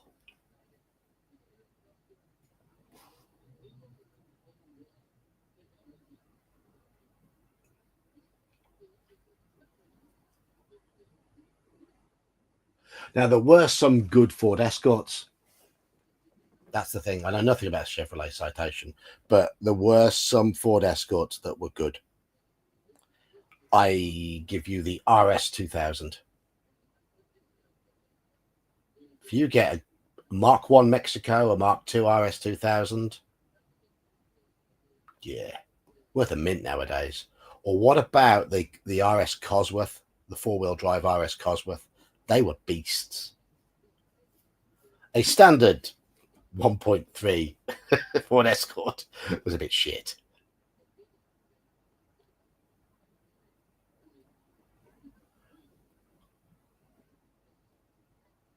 Ah, right, okay.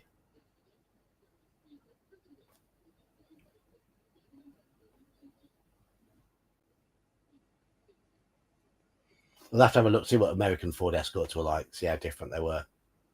Because there were some good ones over here. They're really popular as rally cars now. Historic rally cars. And there's a reason for that.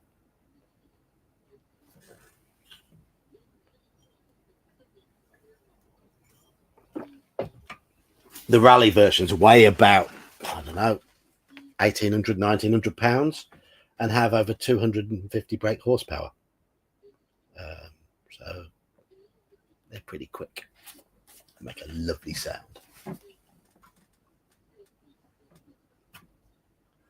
Halakar, you got the man flu.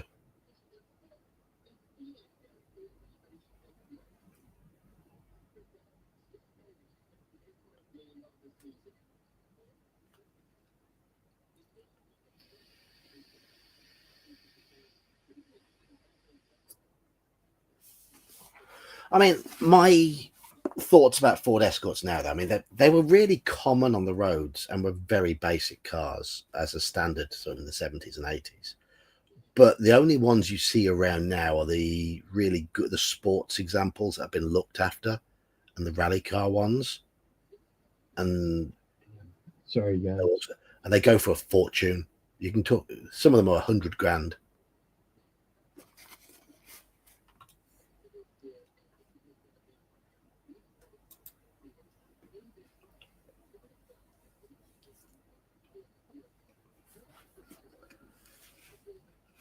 Right. This time, they're saying go ahead. Only 5 votes so far, though. Anyone not voted?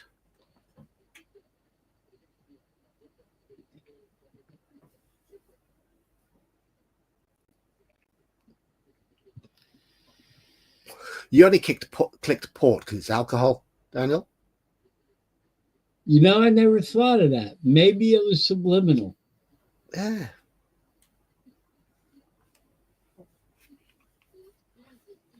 As you know, I like a drop of port. So do I. It's one of my drinks of choice. I'm sorry I keep getting up. But I'm going to take care of my dog. Oh, is Doggy poorly? Yeah, he's getting Oh, what are they called? Old, the shits, No, grumpy. oh, I don't get them, so I can't remember. You know, you react to Poland or something like that. No, what the fuck? Allergies. So I've been trying to find them meds in the house and get them to take them. That can be a job, though, can't it? Yep. So that's why I keep getting up. Sorry. Yes.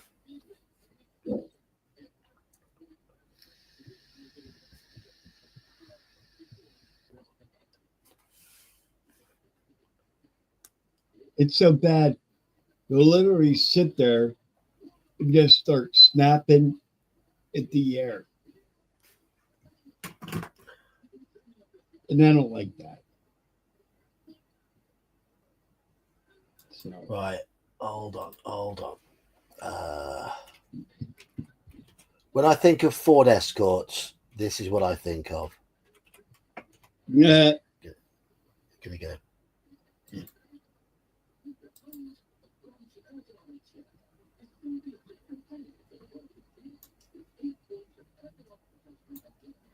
There you go. What do you think of that, chat? That's a Ford Escort. That's a cool one. Oh, yes. That'd Oh, be yes. awesome. That'd be damn fast as well. That's not the Escort I drove. Nope. No, it's just nice. It's just nicely pointing a good angle. That's a cool car. I like that. Yeah. Oh, I tried the living muck out of that. Yep.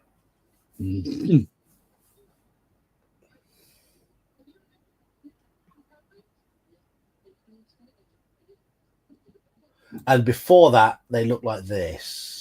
Let me get this picture up. This is another one that went for. This one went relatively cheaply, ish. This is the Mark One. That was the previous one was a Mark Two. That's a Mark One. That's the older one. We never had that in the US.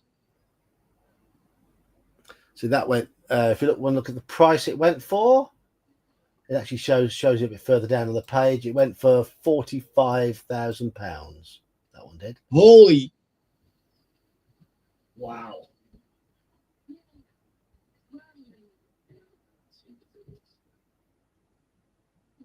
$45,000. Yep.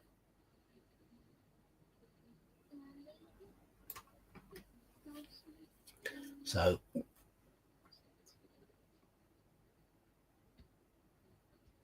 All right, okay. Mini station wagon for mom. So you got the crap low-powered Escort Estates. Yeah, okay.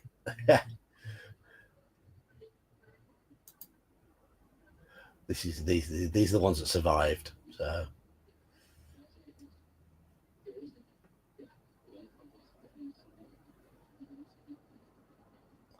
Oh, yeah.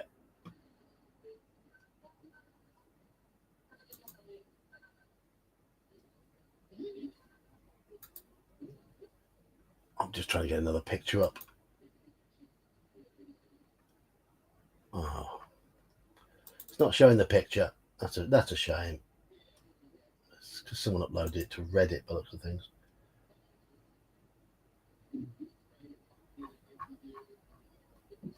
Let's see if we can find some more images.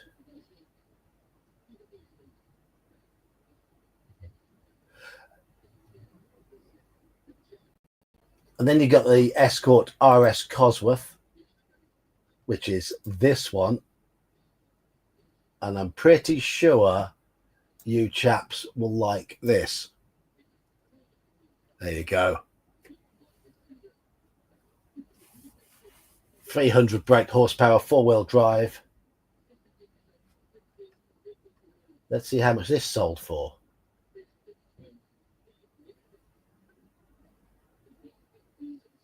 Where's the price? Where's the price? Oh, price 109,000 euros. That's about $130,000.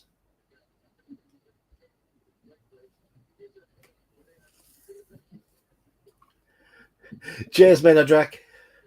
What about that one, Daniel? Is that front wheel drive or rear? Four-wheel drive. Oh, dude. I would beat that thing like a rented mule. And that price is in euros. That's about $130,000. I can believe it. Well, the thing is, till you get through with the drivetrain, the suspension, the brakes, the engine, the exhaust system, it's very easy to tie up. Like some of, and I'm not being insulting by saying this, most of you guys wouldn't understand that I have several firearms that push $2,000, if not $2,500. You'd be like, how can a gun cost that much? It doesn't take that much. When you get into cars, it's even more. Yeah. I mean, especially with cars like that, because your suspensions, yeah, my Mustang was really cool and everything was better, but it wasn't that kind of better. You know what I mean? It was good in a straight line. It was big engine, fast in a straight line. Oh no, it handled amazingly, but it wasn't built to do what those cars do. Yeah. You get specialized. You know what I mean? But don't get me wrong. I would love to get behind the wheel of one of those things. That'd be so fun. And my Mustang was amazing. It would do $185, no problem. Which I think in your terms would be like 240 kilometers. No, we use miles per hour as well. It's only the European but it would continent. do $185 and still have $2,000 left on the tack. And it was still it was amazing that, and it handled amazingly. It was set up to run hard and fast, but those cars are just cool. I mean, Now, my favorite car of all time. Oh my God, John, a guy across the road, two doors down, has a 911 Carrera. And I keep asking him, I'm like, can you take me for a ride in your car? I'm not creeping on you and I'm not hitting on you. I just want to be in this car. That's my favorite car of all time. What's that? It's a Lancia 037. That's what I thought. Yep. I thought it was, yep. Oh my Lord. Those things are amazing. Yeah. And we're not allowed to have them in America. No. Because of restrictions and bullshit. Yeah, those things are awesome. See, I could never own something like that. Because curved. But I would wrap the car around a tree or a telephone pole and I would die. So both me and the car would be out of existence. Yeah. Lancia 037 basically weighed nothing and had 280 brake horsepower. Oh, they're beasts. They are. And they're all real drive, I believe, correct? No, they were rear wheel drive. Oh, that'd be even more fun. Oh my God. Yeah. You get slideways and just start hammering on your throttle. That'd be so much fun. Jeremy Clarkson drove one for an episode of, I think it was the Grand Tour. And he said, is that the one that he wrecked? No, I don't think he did. I don't think he did that. He put one over a hill. But this one, he said, his exact quote was, "I've always had a soft spot for this car, but right now it's not soft." I like that. Anyway, we're heading towards the other life-bearing system to 86, going on ahead. Actually,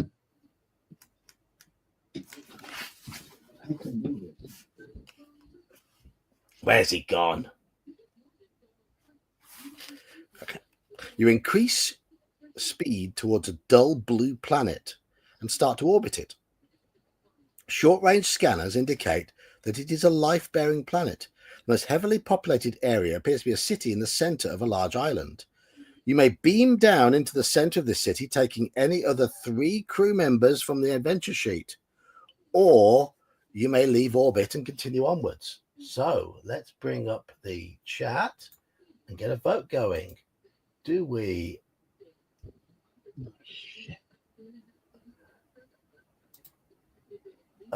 Start poll. Beam down. I can't spell beam. Or yeah, that would be awesome. So here's a poll. Beam down to this planet with up to 3 crew members, or do we continue onwards? There's your choices. Okay. Are the crew members red shirts and I'm a yellow shirt? Yeah. Okay, then we'll beam down.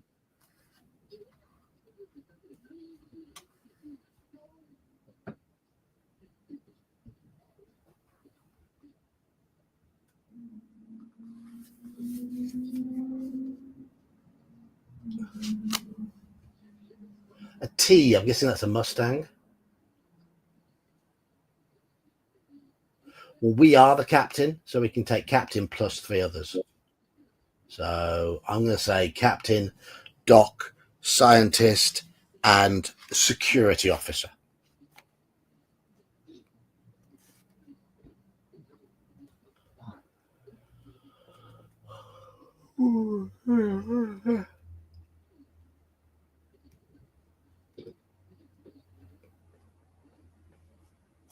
Everyone's saying beam. We have 5 votes, all for beam. Right. We're beaming down, Daniel. Captain. We're going to go captain, but then the ones we're taking with the captain are going to be scientist, medical officer, and security officer. We're leaving the engineering guy up here and the guards. Okay. No, I'm taking you down, Halakar. Taking you down. I've made that decision. I mean, it might be better if someone else does your job, to be honest. 209.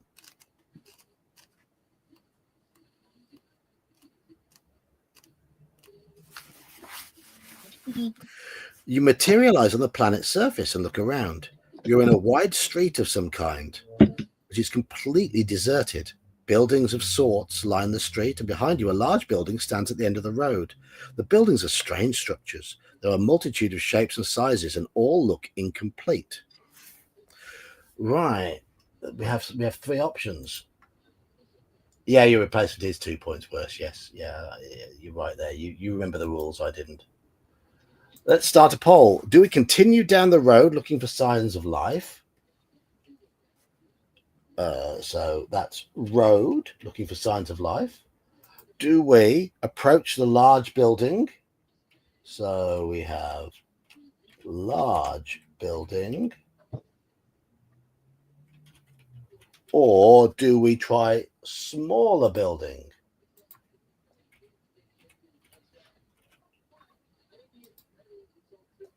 So there we go. Do we go down the road looking for signs of life? Do we approach the large building, or do we try a smaller building? Your choice, chat. Gotta switch back. Going small.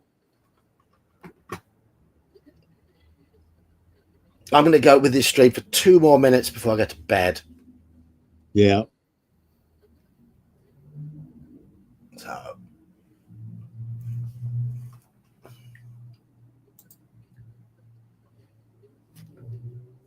I should be there for the game for most of it tomorrow afternoon. I'm probably have to drop out for about 45 minutes in the middle, but I should be there for the start and the end if it's still going.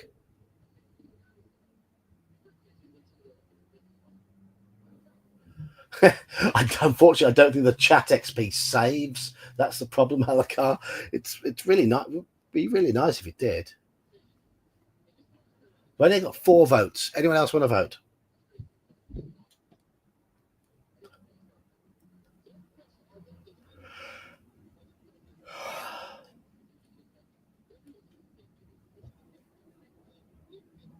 No more votes. We're going to go for the large building. 73.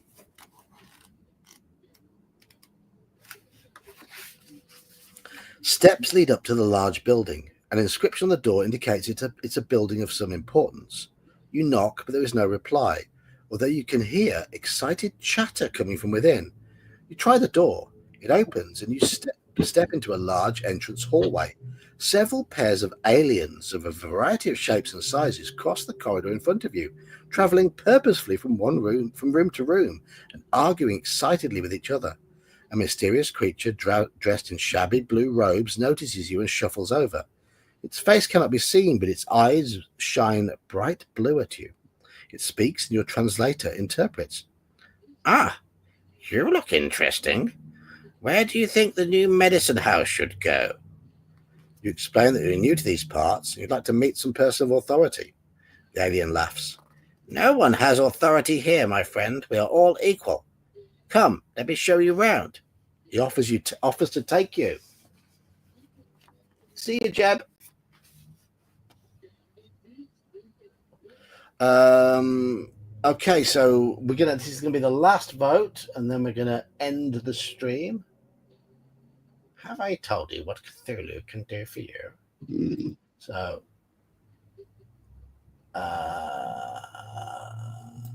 the results of this poll will carry over to next week. The options are main meeting hall or general tour. Main meeting hall or tour. Those are your choices. This is the last vote of the night.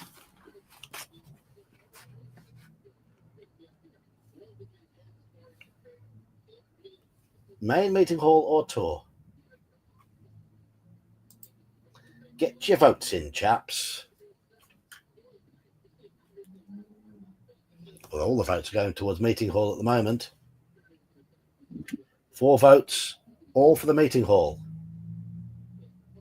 Last vote of the night. Last chance to vote. 5 votes, 4 meeting hall, 1 tour.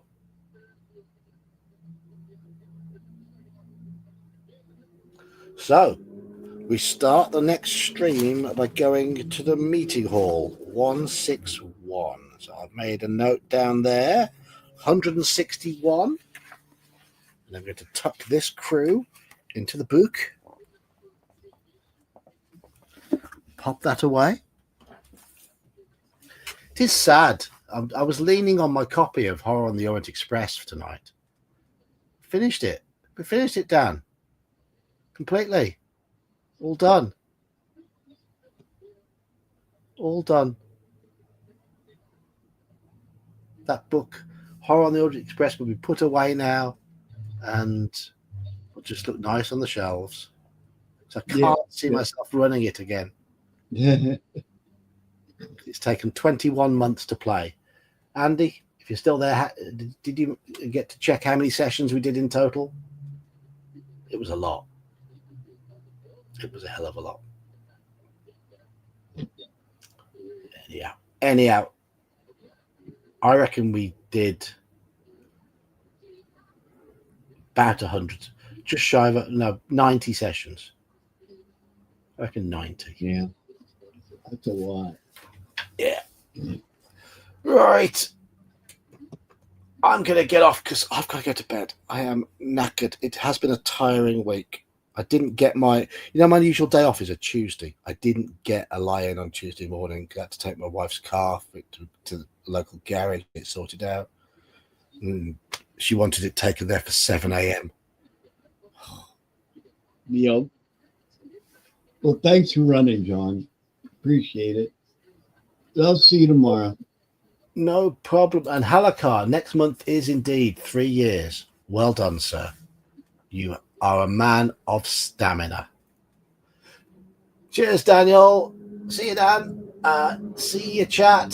Thank you, Halakar. Thank you, Daniel. Thank you, Mercurius. Everyone who's joined, memberships and things.